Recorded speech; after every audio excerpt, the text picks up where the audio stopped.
السلام علیکم ورحمۃ اللہ تعالی وبرکاتہ۔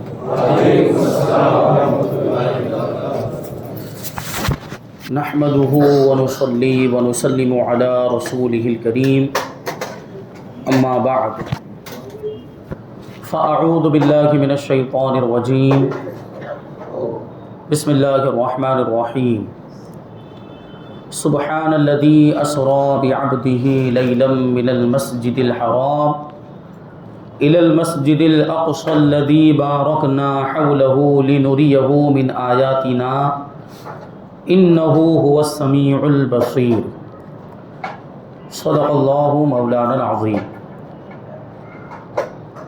آئیے ہم اور آپ سب سے پہلے حضور سرور کائنات، فخر موجودات، باعث تخلیق کائنات، احمد مجتبی محمد مصطفیٰ صلی اللہ علیہ وسلم کی بارگاہ میں درود و سلام کا ہدیہ پیش کریں اور پڑھیں اللہم صلی علی سیدنا و مولانا محمد معدن الجود والکرم وآلہ الکرام وابنہ الکریم وبارک وسلم صلاۃ و سلاما علیک یا رسول اللہ صلی اللہ تعالی علیہ وسلم۔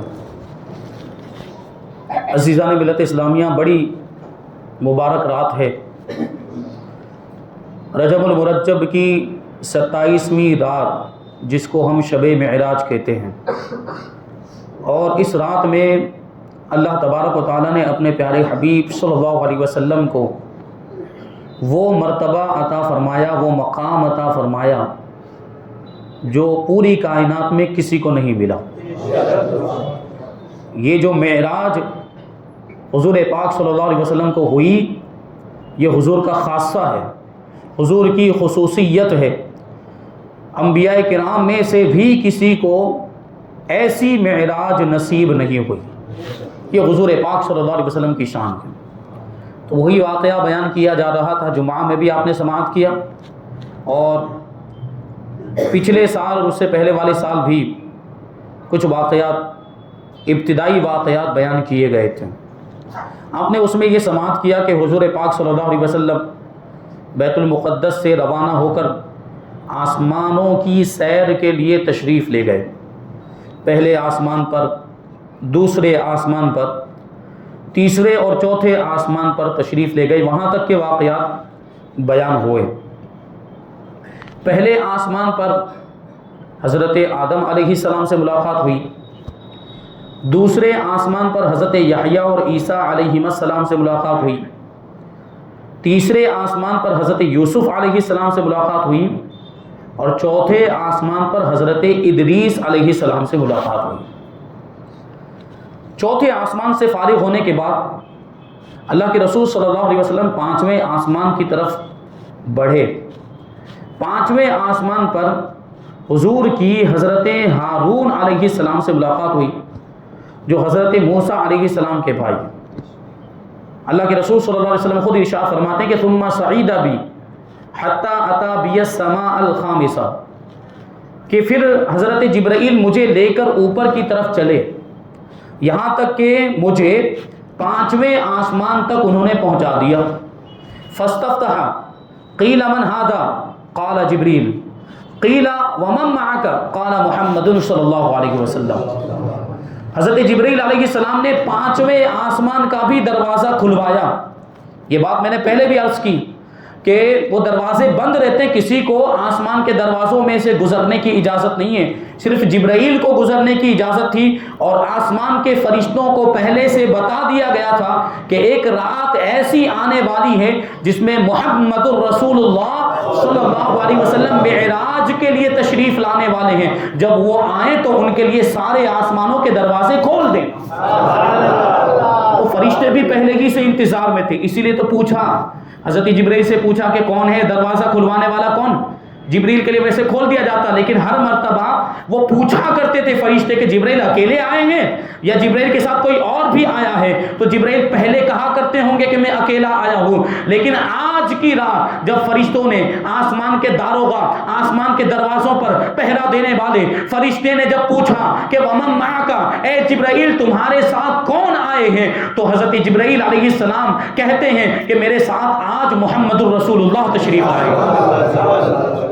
تو اب ظاہر سی بات ہے فرشتوں کو دروازہ کھولنا تھا، اور فرشتے جو پانچویں آسمان کے جو فرشتے تھے انہوں نے کیا کہا؟ وہ کہتے ہیں کہ مرحبا بہ فنعم المجیء جاء، کہ ان کا ہم استقبال کرتے ہیں، انہیں ہم خوش آمدید کہتے ہیں، ان کا آنا بڑا ہی مبارک ہے، ان کا آنا بہت ہی اچھا ہے۔ ففتح، پھر وہ دروازہ کھول دیا گیا، پانچویں آسمان کا بھی دروازہ کھل گیا۔ اللہ کے رسول ارشاد فرماتے کہ فلما خلصت فاذا ہارون، جب میں پانچویں آسمان میں داخل ہوا تو میں نے ہارون کو دیکھا، میری ملاقات حضرت ہارون علیہ السلام سے ہوئی۔ قال ھذا ہارون فسلم علیہ، حضرت جبرائیل علیہ السلام نے حضور کی بارگاہ میں عرض کیا یا رسول اللہ یہ ہارون علیہ السلام ہیں، ان کو سلام کیجئے۔ فسلمت فردا، حضور فرماتے کہ میں نے فسلمت علیہ ان کو سلام کیا تو انہوں نے میرے سلام کا جواب دیا۔ ثم قال مرحبا بالاخ الصالح والنبی الصالح، پھر حضرت ہارون علیہ السلام نے حضور کی بارگاہ میں عرض کیا کہ برادر صالح اور نبی صالح کو خوش آمدید ہو،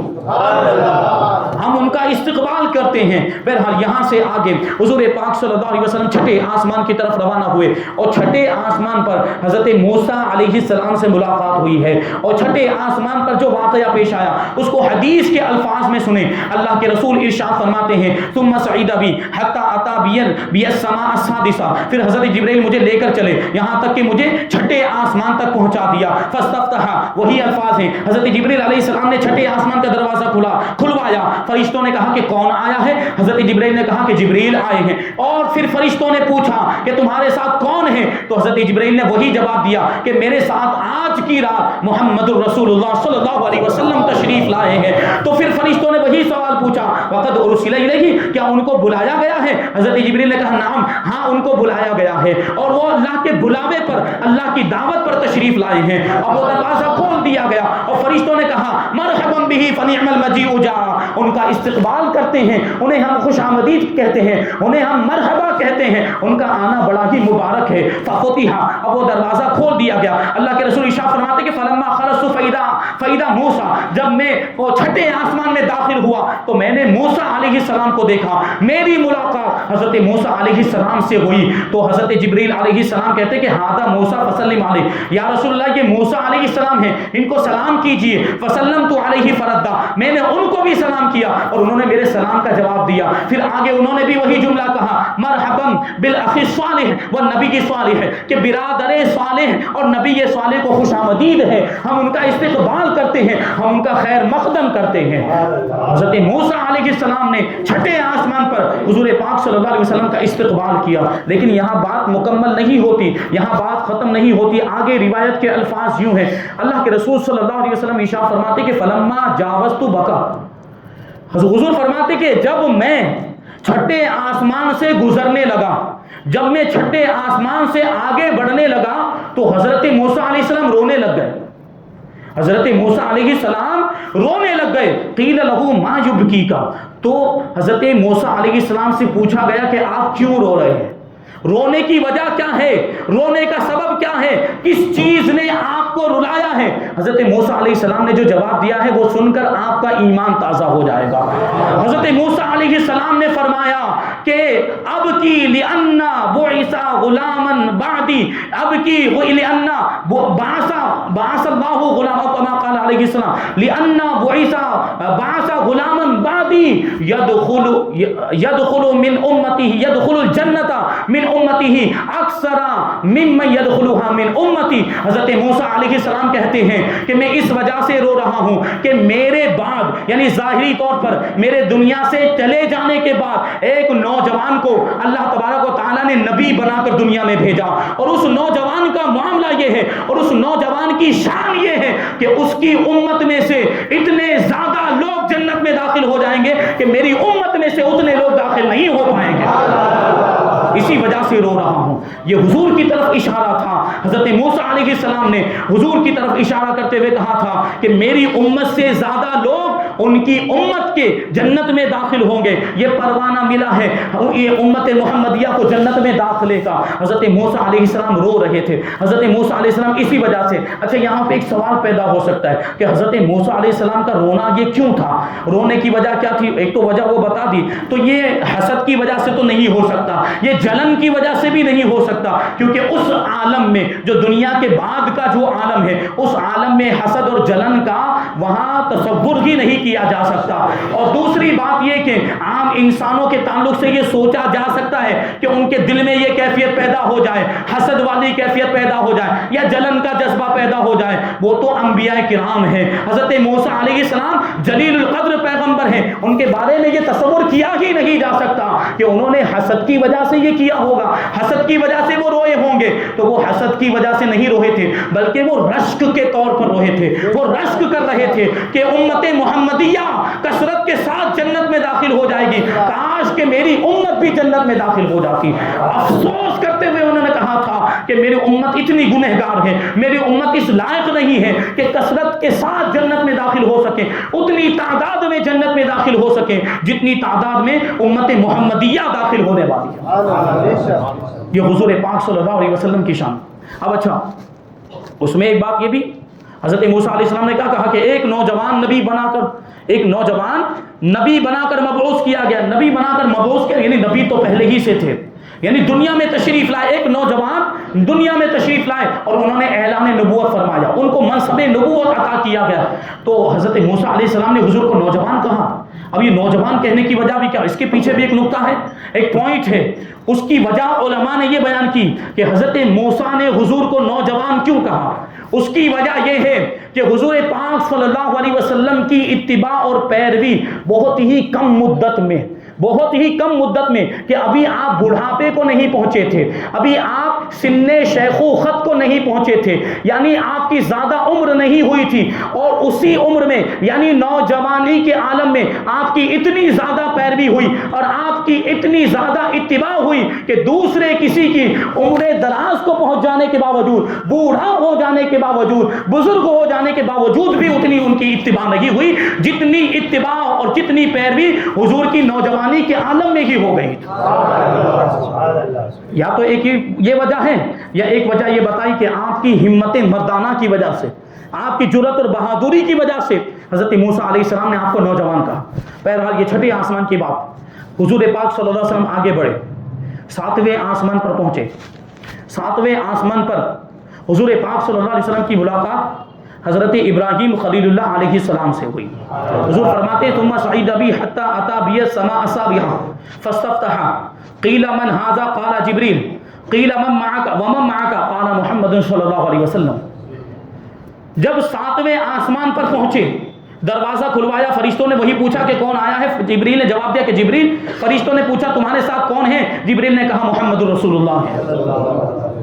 فرشتوں نے پھر پوچھا کہ وقد ارسل الیہ, کیا ان کو بلایا گیا ہے؟ جبریل نے جواب دیا نعم, ہاں ان کو بلایا گیا ہے. تو فرشتوں نے پھر وہی جواب دیا مرحبا بہ فنعم المجیء جاء, ہم ان کا استقبال کرتے ہیں, ہم ان کا خیر مقدم کرتے ہیں, ان کا آنا بڑا ہی مبارک ہے.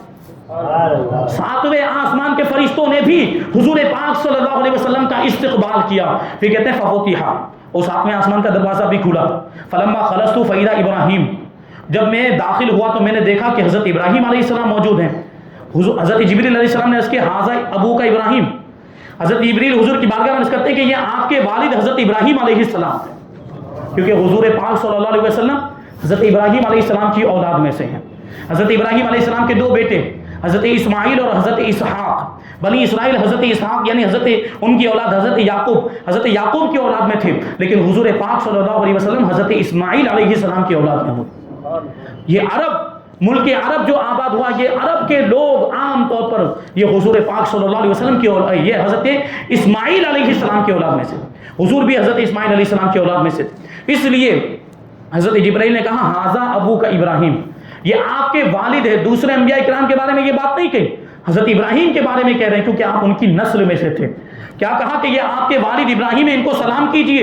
حضور فرماتے فسلمت علیہ فردا، میں نے حضرت ابراہیم کو سلام کیا تو انہوں نے مجھے سلام کا جواب دیا۔ پھر انہوں نے بھی یہ فرمایا کہ مرحبا بالابن الصالح والاخ الصالح، کہ صالح بیٹے اور صالح نبی کو خوش آمدید ہو۔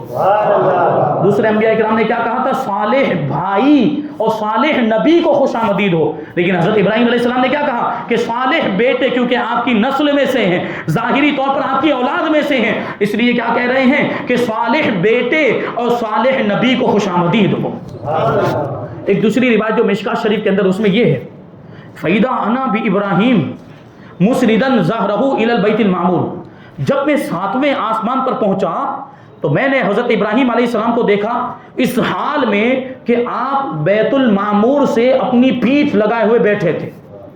حضرت ابراہیم علیہ السلام بیت المعمور سے پیٹھ کے ذریعے ٹیک لگا کر بیٹھے ہوئے تھے، اور بیت المعمور کے بارے میں حضور ارشاد فرماتے ہیں فَإِذَا هُوَ يَدْخُلُهُ كُلَّ يَوْمٍ 70,000 مَلَكٍ لَا يَعُودُونَ إِلَيْهِ، کہ بیت المعمور کا معاملہ یہ ہے کہ بیت المعمور میں روزانہ 70,000 فرشتے داخل ہوتے ہیں، اور جب وہ واپس چلے جاتے ہیں تو انہیں دوبارہ بیت المعمور میں داخل ہونے کا موقع نہیں ملتا۔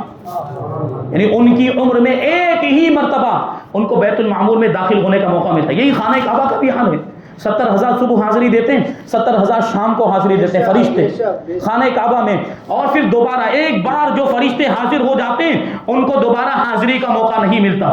یہ تو اللہ تعالیٰ نے ایمان والوں کے لیے موقع رکھا ہے، اور ایمان والوں کے لیے اور ان کے لیے یہ گنجائش رکھی ہے کہ وہ زندگی میں استطاعت ہو تو جتنی مرتبہ چاہے خانہ کعبہ کی زیارت کر سکتے۔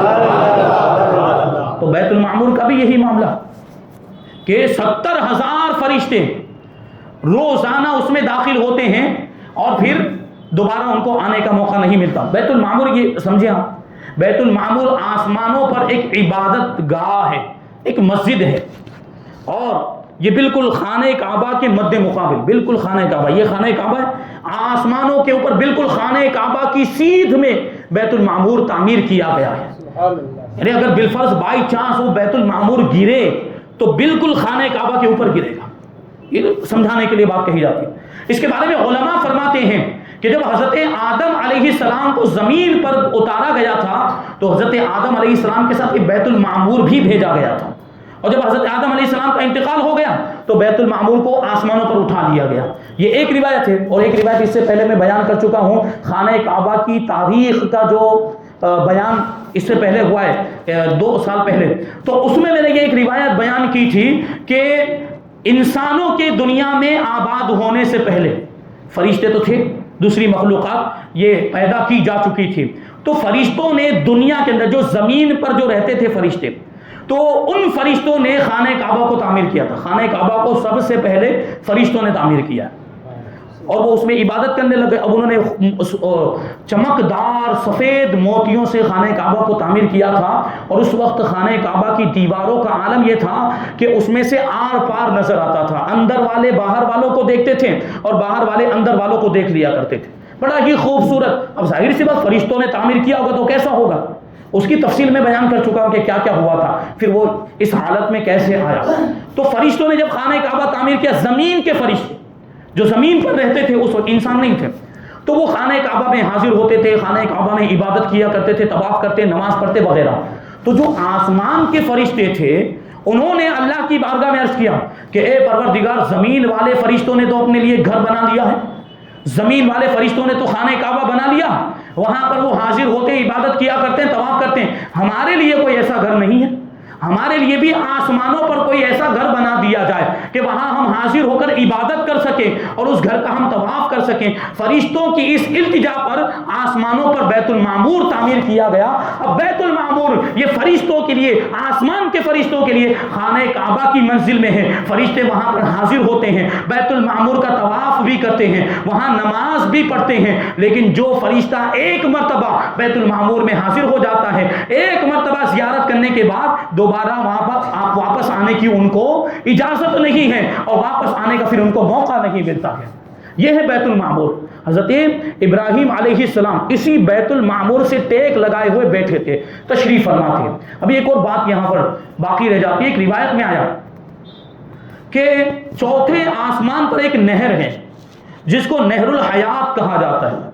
اس کے بارے میں روایت میں آگے کیا ہے کہ حضرت جبرائیل علیہ السلام جو فرشتوں کے سردار ہیں، سید الملائکہ، حضرت جبرائیل کی شان دیکھیں. حضرت جبرائیل علیہ السلام روزانہ سحری کے وقت اس نہر میں غوطہ لگاتے ہیں. حضرت جبرائیل علیہ السلام روزانہ سحری کے وقت، کہ یہ سحری کا جو وقت ہے نا، یہ بھی بڑا برکت والا وقت ہے. تہجد کی نماز اسی وقت پڑھی جاتی ہے. اللہ کی رحمت خاص طور پر اس وقت اپنے بندوں کی طرف متوجہ ہوتی ہے. اس وقت بندہ اٹھے اور اللہ کی عبادت کرے، نماز پڑھنے کے بعد دعا کرے تو اللہ کی رحمت پہلے ہی سے متوجہ ہوتی ہے، دعائیں قبول ہو جاتی ہیں. وہ بڑا برکت والا وقت ہوتا ہے سحری کا وقت جو ہوتا ہے. تو حضرت جبرائیل علیہ السلام روزانہ سحری کے وقت اس نہر میں غوطہ لگاتے ہیں. اور جب وہ نہر سے باہر نکلتے، بڑی تعجب خیز بات، جب حضرت جبرائیل علیہ السلام نہر سے باہر نکلتے تو اپنے پروں کو جھاڑتے ہیں. فرشتوں کے پر ہیں، وہ اپنے پروں کو جھاڑتے ہیں تو ان کے پروں سے 70,000 قطرے جدا ہوتے ہیں. قطرے پانی کے، وہ اس نہر میں جو پانی ہوگا اس کی کیفیت کیا ہمیں نہیں پتا. وہ اس پانی کے 70,000 قطرے آپ کے پروں سے جدا ہوتے ہیں اور اللہ تبارک و تعالی اس ہر قطرے سے ایک ایک فرشتہ پیدا فرماتا ہے. 70,000 فرشتے پیدا ہوتے ہیں. پھر وہی 70,000 فرشتے بیت المعمور میں داخل ہوتے ہیں. وہی بیت المعمور میں جاتے ہیں، وہاں اس کا طواف کرتے ہیں اور عبادت کرتے ہیں. حضرت محقق علی الاطلاق شیخ عبدالحق محدث دہلوی نے بڑی پیاری بات کہی. شیخ عبدالحق محدث دہلوی مدارج النبوہ کے اندر فرماتے ہیں کہ جب حضرت جبرائیل علیہ السلام کے پر کے حرکت دینے کی وجہ سے جو قطرے نکلتے ہیں، ان قطروں کی وجہ سے فرشتے پیدا ہو سکتے ہیں.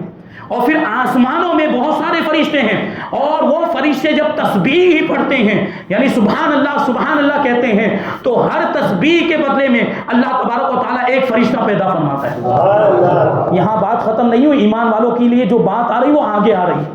فرشتے جب تسبیح پڑھتے ہیں تو ہر تسبیح پر اللہ تعالیٰ فرشتے کو، ایک اور فرشتے کو پیدا کر دیتا ہے. تو حضرت شیخ عبدالحق محدث دہلوی آگے کیا فرماتے ہیں کہ ایسا ہی اگر حضور پاک صلی اللہ علیہ وسلم اور صلحائے امت یعنی امت کے نیک لوگوں کی تسبیحات اور تحلیلات پر، یعنی حضور پاک صلی اللہ علیہ وسلم کے تسبیح پڑھنے پر اور امت کے نیک لوگوں کے تسبیح پڑھنے پر یا لا الہ الا اللہ پڑھنے پر اگر فرشتے پیدا ہو جائیں تو کوئی تعجب کی بات نہیں ہے.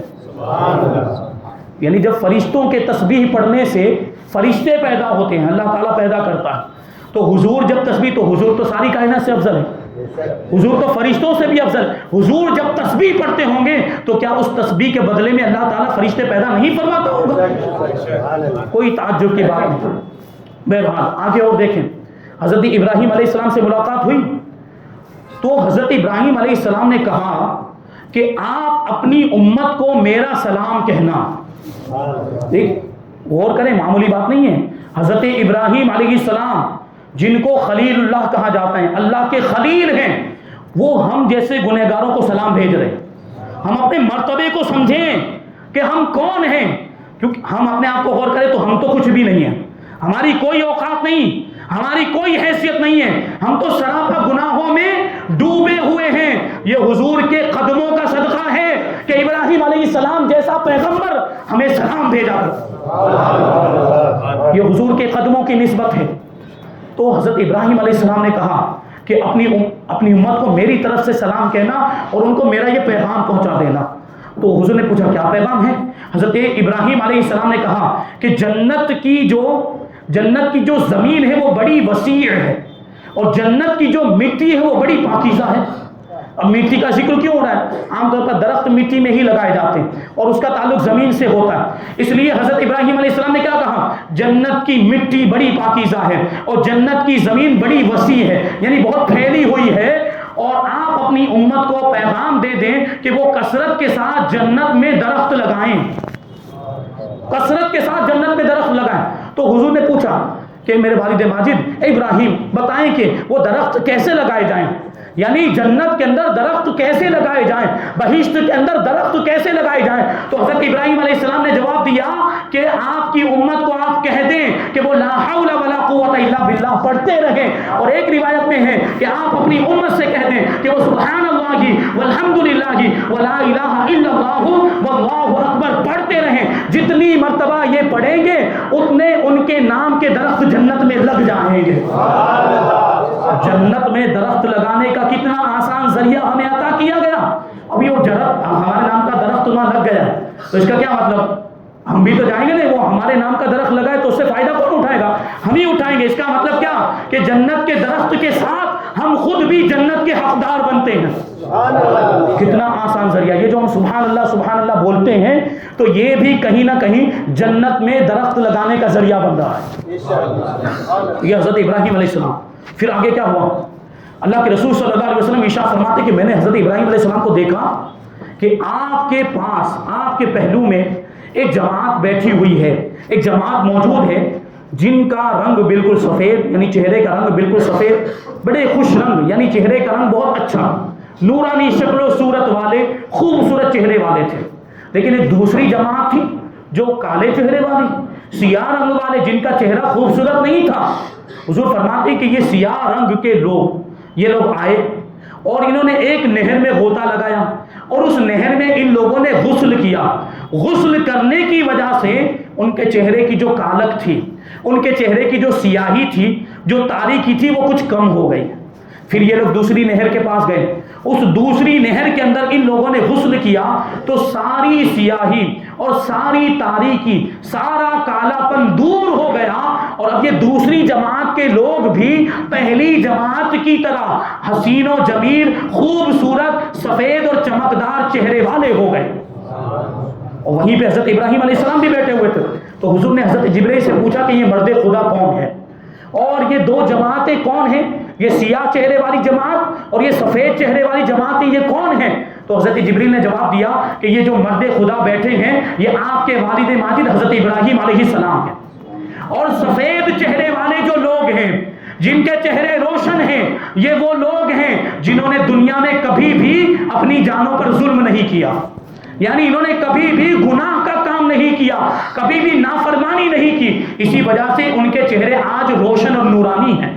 اور جن کے چہرے سیاہ ہیں اور جن کے چہرے کالے ہیں، یہ وہ لوگ ہیں جنہوں نے اچھے اعمال کے ساتھ برے اعمال بھی خلق ملت کر دیے، یعنی نیک عمل بھی کیے لیکن پھر گناہوں کے بھی کام کیے، لیکن پھر کیا ہوا؟ آخر کار انہوں نے اپنے گناہوں سے توبہ کی تو اللہ تبارک و تعالیٰ نے ان کی توبہ کو قبول بھی فرمایا اور ان پر اپنی رحمت کی بارش بھی نازل فرمائی۔ تو پہلی نہر جس میں انہوں نے غسل کیا تھا وہ رحمت کی نہر تھی، اور دوسری جو نہر ہے وہ نعمت اور مغفرت کی نہر ہے۔ تو ہم سے گناہ ہوتے ہیں، گناہ ہو بھی سکتے ہیں، اور ہم سے اکثر و بیشتر گناہ ہو ہی جاتے ہیں، ہم تو بہت بڑے گنہگار ہیں، سراپا گناہوں میں ڈوبے ہوئے ہیں، لیکن توبہ کا دروازہ اب بھی کھلا ہوا ہے۔ یہ توبہ ہی کی فضیلت ہے۔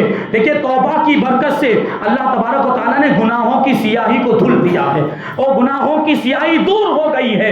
سارا کالا پن جو گناہوں کی نحوست کی وجہ سے آیا تھا، توبہ کی برکت سے اللہ تبارک و تعالیٰ نے سارے کالے پن کو دور کر دیا۔ یہ بڑی مبارک رات ہے، اس میں ہم اپنے گناہوں سے توبہ کریں، خاص طور پر اس رات میں، اور آئندہ کبھی بھی ان گناہوں کی طرف نہ لوٹنے کا پکا ارادہ کریں۔ یہی صحیح توبہ ہوتی ہے، اسے ہی توبۃ نصوحہ کہا جاتا ہے۔ تو ایسی توبہ کریں تو انشاءاللہ ہم بھی اللہ کی رحمت و مغفرت کے حقدار بن جائیں گے۔